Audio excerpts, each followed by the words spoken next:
Ya, Bismillahirrahmanirrahim. Assalamualaikum warahmatullahi wabarakatuh. Ya, kali ini kita akan bahas konsep standarisasi dalam epidemiologi, yaitu teknik penting untuk membandingkan angka kematian atau kesakitan antar populasi secara adil. Nah, topik ini sering muncul dalam epidemiologi dasar, terus juga muncul dalam kesehatan masyarakat, sampai analisis kebijakan kesehatan. Fokus di eh, materi ini adalah memahami mengapa standarisasi dibutuhkan, juga bagaimana caranya melakukan standarisasi langsung dan juga tidak langsung. Oke, oke. Jadi setelah sesi ini diharapkan mahasiswa tidak hanya tahu tentang definisi dari standarisasi, tetapi juga mampu menjelaskan perbedaannya. Terus kemudian juga bisa menghitung angka terstandarisasinya dan juga yang paling penting bisa menginterpretasikan hasilnya dengan benar. Ya, jadi target kita sekarang sederhana, paham konsepnya, tahu kapan pakai yang langsung, kapan pakai yang tidak langsung, dan yang paling penting nggak salah tafsir ya hasilnya. Karena di dunia nyata salah interpretasi itu dampaknya bisa ke kebijakan. Jadi bukan cuma ke nilai ujian saja.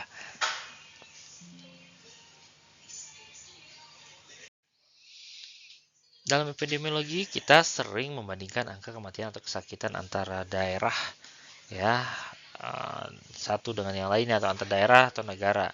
Nah, secara sederhana kita menggunakan angka kasar atau crude rate. Namun pertanyaannya adalah, apakah perbandingan ini gitu ya antara daerah A dengan B, negara A dengan B itu selalu adil? Enggak ya. Jawabannya seringkali tidak adil. Kenapa? Karena struktur populasinya antar wilayah itu bisa sangat berbeda.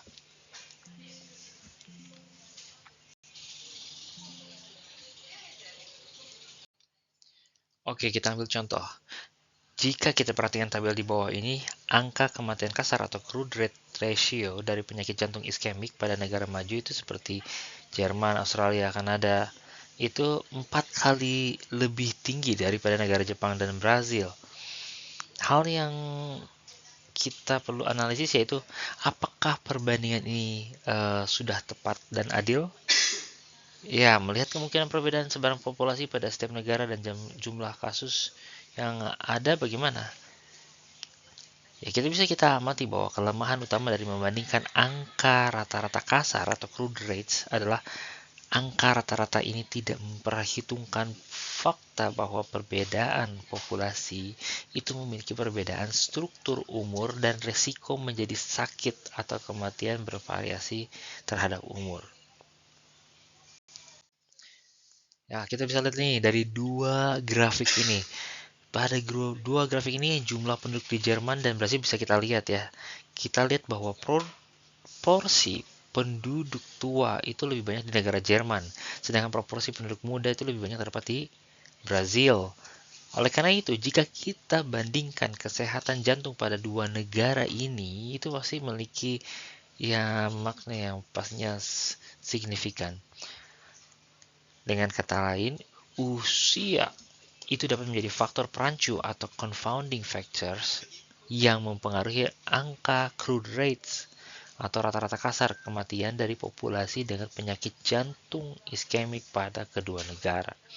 Nah, salah satu cara untuk melakukan perbandingan angka kesakitan atau kematian, morbidity atau mortality pada dua negara atau lebih, itu adalah dengan menggunakan teknik standarisasi.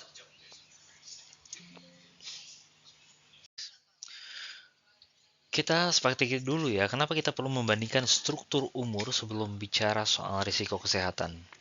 Jerman dan Brazil ini contoh klasik sebenarnya. Jerman punya proporsi penduduk tua yang jauh lebih besar, ya itu Jerman Eropa emang seperti itu. Sementara Brazil didominasi penduduk usia muda. Jadi dari awal bahan dasarnya itu sudah beda. Sudah beda. Kalau kita masuk ke resiko kesehatan, khususnya penyakit jantung, ini jadi makin relevan ya. Karena penyakit jantung itu jelas lebih sering muncul di populasi yang usia lanjut. Jadi wajar kalau misalnya di Jerman itu angka penyakit jantungnya terlihat lebih tinggi. Tapi ini mirip seperti membandingkan pasien usia 75 tahun dengan pasien usia 25 tahun. Lalu heran kenapa yang satu lebih banyak komorbid. Nah, masalahnya bukan di negaranya, tetapi di struktur umurnya. Nah, ketika kita melihat data kematian, angka kematian akibat penyakit jantung di Jerman bisa terlihat lebih tinggi karena memang banyak penduduk lanjut usia. Sementara di Brasil, tadi angka kasarnya bisa terlihat lebih rendah karena penduduk mudanya lebih dominan. Jadi kalau kita langsung bandingkan angka mentahnya, itu seperti membandingkan outcome tanpa menyesuaikan faktor risiko utama. Ya, makanya kita belajar teknik standarisasi.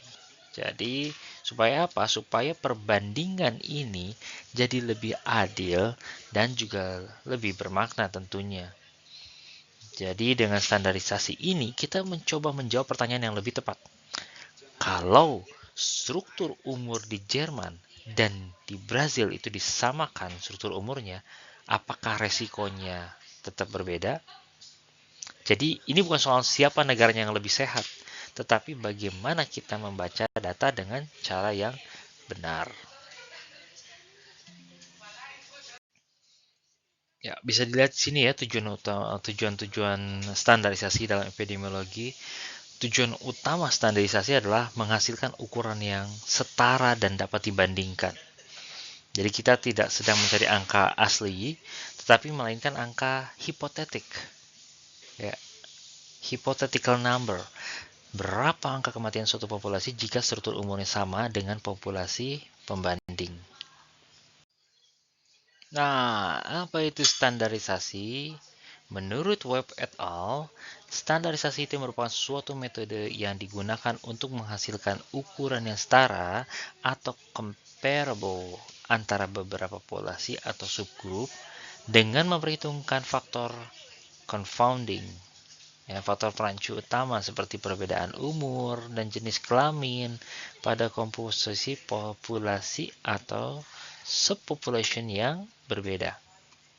Sedangkan menurut Rothman, nih, standarisasi adalah sebuah metode dengan menggabungkan angka rata-rata kategori spesifik ke dalam nilai kesimpulan tunggal dengan mengambil rata-rata yang telah ditakar. Di sini ya, standarisasi menakar angka rata-rata spesifik kategori dengan menggunakan hasil ukuran yang berasal dari populasi standar. Dengan kata lain, standarisasi merupakan proses penakaran dari angka rata-rata dari dua atau lebih kategori dengan susunan spesifik dari populasi yang menjadi takaran atau perbandingan. Oleh karena itu, hasilnya merupakan kumpulan angka rata-rata yang terstandarisasi. Oke, di sini bisa dilihat tipe-tipe standarisasi, ada yang standarisasi langsung dan ada standarisasi tidak langsung. Pada standarisasi tidak langsung, angka rata-rata spesifik umur atau jenis kelamin per kelompok dari populasi standar diaplikasikan pada setiap kelompok dalam populasi studi.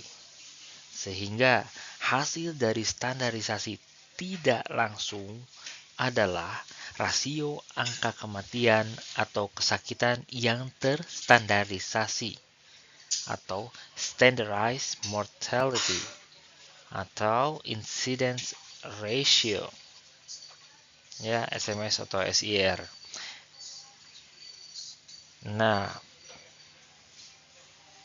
perhitungan angka rata-rata yang distandarisasi langsung ataupun tidak langsung sebenarnya pada dasarnya sama.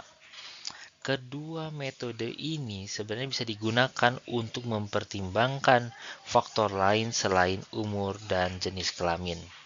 Seperti apa? Seperti perbedaan komposisi ras atau suku dalam suatu kelompok studi, itu bisa juga distandarisasi. Standarisasi standarisasi langsung itu umumnya memberikan hasil yang lebih akurat ketika jumlah dari angka kasus yang kecil pada setiap kelompok umur atau jenis kelamin pada populasi tadi. Ya, itu biasanya memberikan hasil yang lebih akurat. Metode langsung bisa digunakan untuk menghitung angka rata-rata yang terstandarisasi, seperti rata-rata tekanan darah yang disesuaikan dengan umur dan jenis kelamin pada kelompok pekerjaan yang berbeda. Kemudian pada standarisasi langsung, angka rata-rata spesifik umur atau jenis kelamin per kelompok populasi di dalam studi diaplikasikan ke populasi standar. Untuk menggunakan standarisasi langsung, hal yang dibutuhkan ini ya membutuhkan rata-rata spesifik pada populasi tadi. Ya.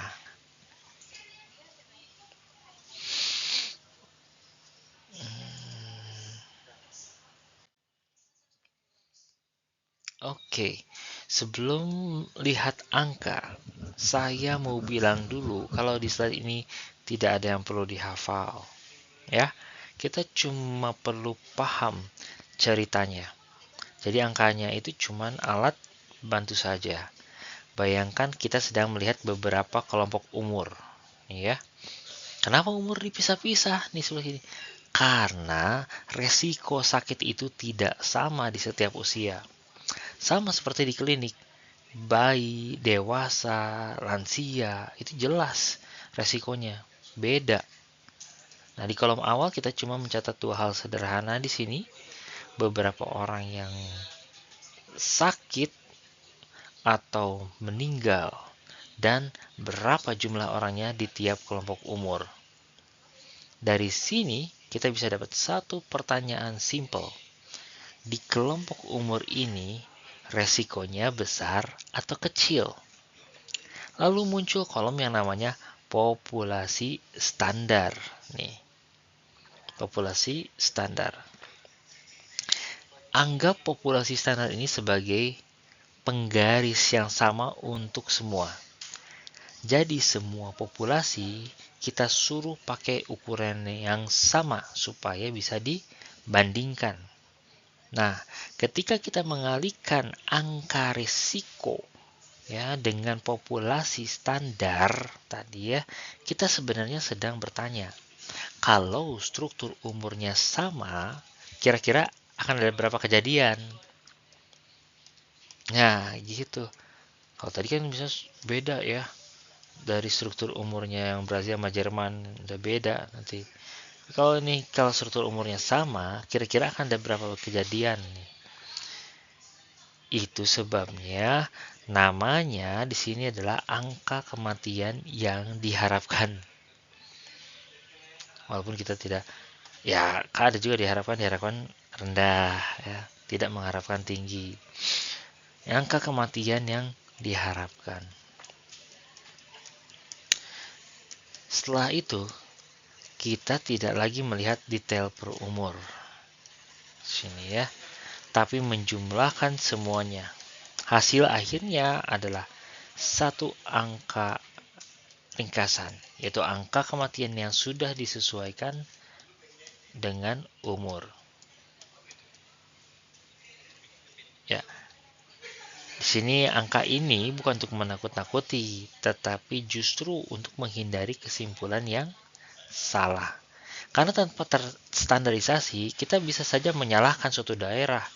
Padahal sebenarnya mereka hanya punya penduduk yang lebih tua, gitu. Ya kita bisa aja ngomong, ih di Jerman resiko jantungnya lebih tinggi. Padahal jumlah penduduk lansianya lebih banyak dibandingkan dengan jumlah penduduk yang ada di Brazil, gitu. Gitu. Oke. Ini kalau misalnya masih bingung sama rumusnya, nggak apa-apa. Yang penting paham satu hal, yaitu standarisasi itu cara supaya perbandingannya itu lebih adil. Ini tadi ya, ada langkah-langkah untuk standarisasi langsung. hitung angka rata-rata pada setiap stratumnya, kemudian ada pilih standar populasinya, kemudian kalikan rata-rata spesifik umurnya, kemudian ada angka 4 jumlahkan hasilnya, lalu nanti ada rata-rata yang distandarisasi.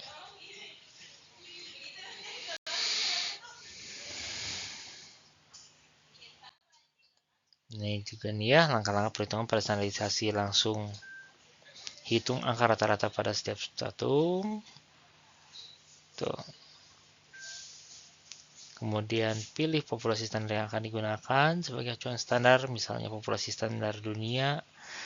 Lalu kalikan rata-rata spesifik umur pada populasi studi dengan populasi standar pada setiap kelompok umur untuk mendapatkan jumlah kasus atau kejadian yang diharapkan. Oke. Lalu jumlahkan semua hasil pada semua strata.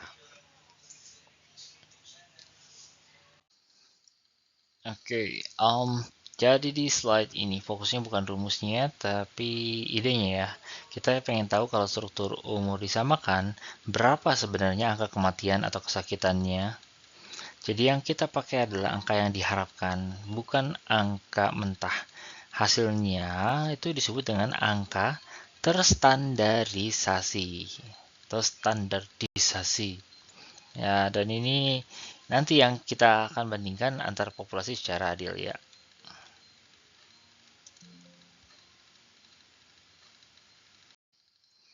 Populasi standar itu cuma alat pembanding saja, seperti penggaris. Tidak ada yang paling benar. Yang penting kita pakai standar yang sama supaya perbandingannya nanti konsisten dan adil. Oke, di contoh ini ada dua kecamatan dengan jumlah kasus dan penduduk yang berbeda. Ya, Ibu Satik dan Ibu Uca dari Dinkes Kota Palembang ceritanya ya, mengamati data kasus kesakitan akibat DBD di dua kecamatan di Palembang, yaitu Kecamatan Ilir Timur 2 atau IT2 dan Kecamatan Sematang Borang. Lalu mereka memutuskan untuk melakukan standarisasi. Pertanyaannya, apakah adil langsung menyimpulkan yang satu lebih parah? Jawabannya belum tentu ya, karena struktur umurnya mungkin bisa berbeda kayak yang Jerman dan Brazil tadi. Gitu. Nih, angka melakukan penghitungan dasar yaitu angka kesakitan kasar atau crude mortality rate akibat DBD. Nah, yang perlu dipahami, adilkah jika mereka berdua langsung melaporkan kepada para petugas puskesmas bahwa angka kematian DBD di IT2 itu lebih tinggi 43% loh, 1,66 versus 1,16 per 1000 populasi berisiko. Dari mana angka itu nanti kita di slide selanjutnya ya. Kira-kira adil atau enggak? Enggak adil ya. Tahap pertama yang perlu kita lakukan adalah menganalisis perbedaan data kasus dan populasi pada kedua kecamatan tadi. Secara umum, total kasus kesakitan karena DBD dan total penduduk di kecamatan IT2 itu lebih banyak dibandingkan kecamatan Sematang Borang. Dan jumlah kasus dan populasi per kelompok umur pun berbeda jauh antara kedua kecamatan tadi. Ya, kasus DBD di Kecamatan IT2 pada kelompok umur 5-9 tahun umumnya paling banyak daripada kelompok umur lainnya. Sedangkan di Kecamatan Sematang Borang, jumlah kasus kesakitan karena demam berdarah tinggi itu cenderung stabil antar kelompok umur di atas 5 tahun. Lalu, apa yang kita lakukan supaya perbandingan angka kesakitan karena DBD antara dua kecamatan itu lebih seimbang? Kita perlu melakukan standarisasi. Ya, sebelum kita membandingkan kedua data pada kecamatan tadi, bagaimana perhitungan standarisasinya, berapa tipe standarisasi yang dapat kita lakukan, dan bagaimana menginterpretasi data sebelum dan sesudah distandarisasi.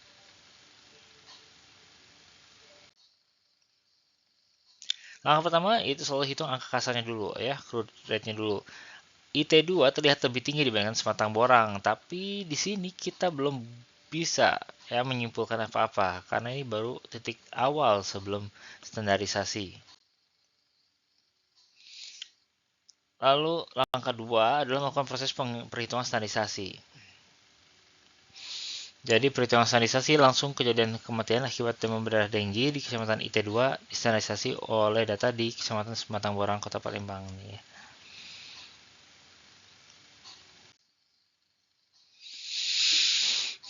Nah, langkah-langkah dalam melakukan standarisasi langsung. Nah, tadi kan sudah langkah pertama dapat itunya ya, growth rate-nya. Kemudian selanjutnya langkah standarisasi langsung atau standarisasi tidak langsung. Kalau langkah dalam melakukan standarisasi langsung itu hitung angka rata-rata pada setiap stratum, serata atau kelompok umur, lalu pilih standar populasi yang akan digunakan sebagai acuan standar, misal populasi Kecamatan Sematang Borang, lalu kalikan rata-rata spesifik umur pada populasi IT2 dengan populasi Sematang Borang pada setiap kelompok umur untuk mendapatkan jumlah kasus atau kejadian yang diharapkan. Lalu jumlahkan semua hasil pada semua serata dari kasus atau kejadian yang diharapkan bagi jumlah bla bla. Ya. Jadi hitunglah angka kematian yang sudah terstandarisasi atau SMR, Standardized Mortality Rate. Lalu total angka kematian yang diharapkan atau jumlah standar populasi per 100.000 itu 14,94 per 8,597 kali 1000. Jadi 1,74 per 1000.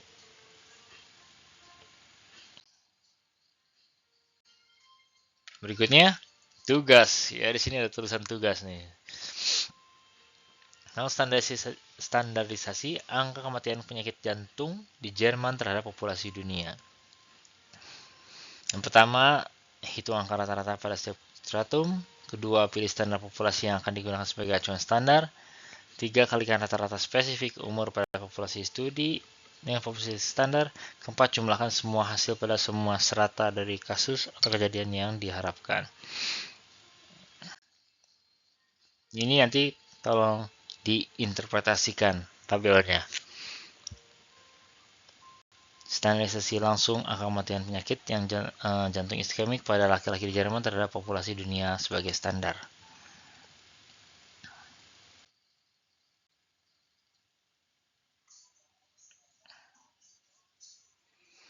Kalau standarisasi tidak langsung atau indirect standardization diukur dan membandingkan jumlah kematian atau kesakitan yang diamati, ya, dan atau observe number of mortality or morbidity, dan jumlah kematian atau kesakitan yang diharapkan yang dikenal juga dengan istilah standardized mortality ratio atau SMR. SMR ini digunakan ketika angka umur rata-rata untuk populasi yang dipelajari tidak diketahui, tetapi total kasus pada populasi studi diketahui. Ini SMR ya, atau Standardized Mortality Ratio juga digunakan ketika perhitungan rata-rata untuk populasi kecil di mana kita tidak bisa menghasilkan angka umur rata-rata yang stabil.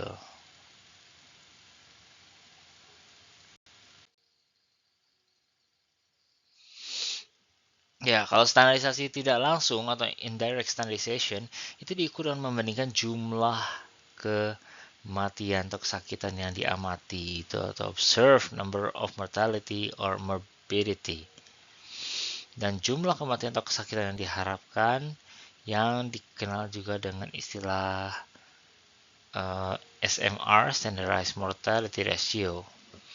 Nanti SMR digunakan ketika angka umur rata-rata di age specific range untuk populasi yang dipelajari tidak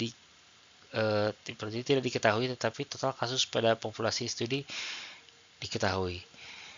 SMR juga digunakan ketika perhitungan rata-rata untuk populasi kecil di mana kita tidak bisa menghasilkan angka umur rata-rata yang terjadi.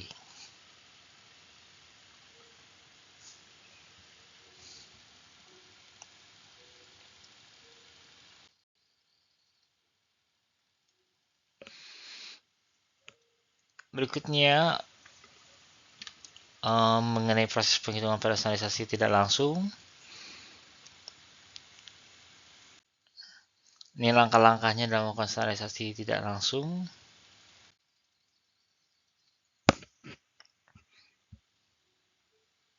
Lalu contoh berikutnya standarisasi penyakit jantung iskemik pada laki-laki Brasil terhadap populasi standar di Jerman. Diketahui total jumlah kematian yang diamati adalah atau observed number of deaths di Brasil adalah 39,437. Hitunglah resiko kematian terstandarisasi untuk penyakit jantung iskemik pada laki-laki di Brasil. Lalu ini langkah-langkahnya. Jadi yang pertama tersedianya data populasi studi per kelompok umur pada laki-laki di negara Brasil. Kemudian tentukan dan hitung angka rata-rata kematian terhadap atau karena penyakit jantung iskemik. Ketiga, hitunglah rata-rata yang diharapkan atau expected rate.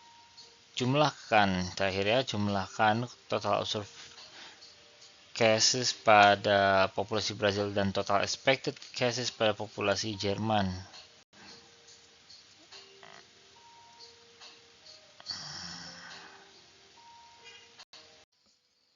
Oke, ini jumlah kematian yang diharapkan, expected number jika Brazil mempunyai angka rata-rata kematian sama seperti Jerman, 70.979 kasus. Lalu total jumlah kematian yang diamati, observed number of deaths di Brazil 39.437, dan rasio kematian yang terstandarisasi, ya, SMR-nya 39,437 dibagi 70,9.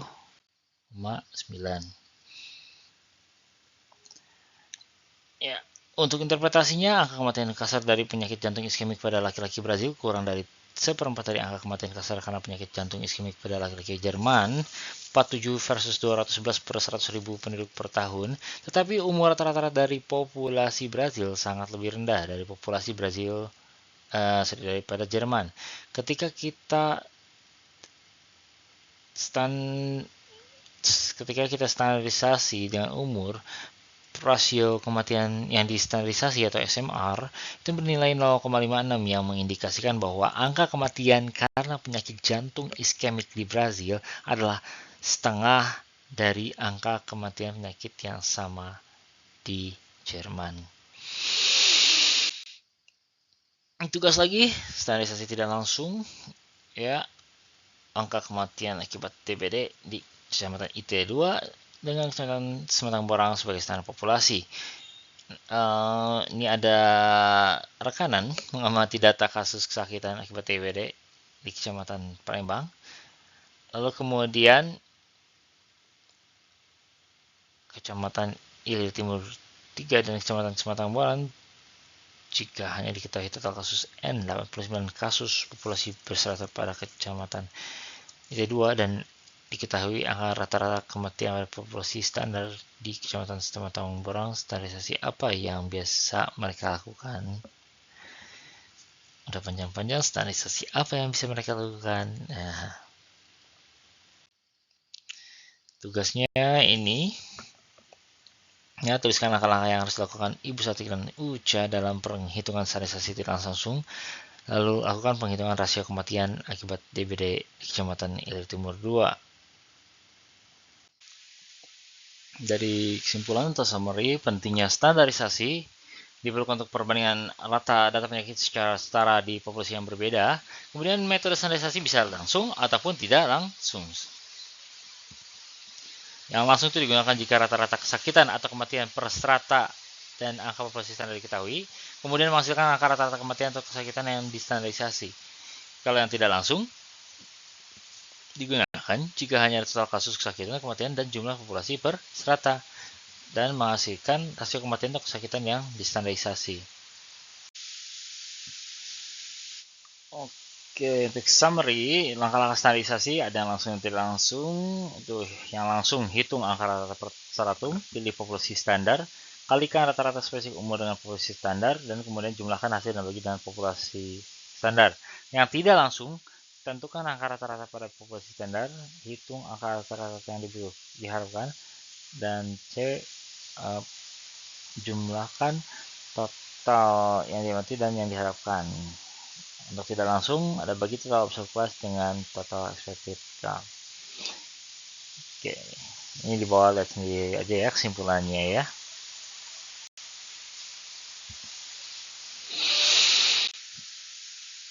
Oke, terakhir terima kasih ada tugas yang tadi dan juga di kuliah ya, di submitnya ya. Selamat mengerjakan tugas. See you.